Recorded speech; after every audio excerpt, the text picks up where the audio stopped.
আজকে আমি ব্লাশ লাগাতে গিয়ে এটা আমি কি হয়ে গেলাম, পুরো জোকার।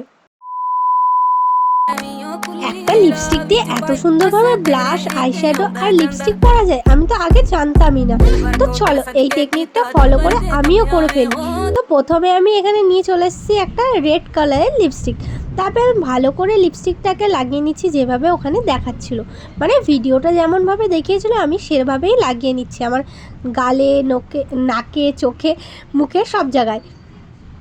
তারপর এখানে আমি একটা ব্রাশ নিয়ে চলে এসেছি। সেই ব্রাশটা দিয়ে আমি ভালো করে ব্লেন্ড করার চেষ্টা করছি। প্রথমত এটা ভালোভাবে ব্লেন্ড হচ্ছিল না, অনেক সময় নিয়ে আমি ব্লেন্ড করছি।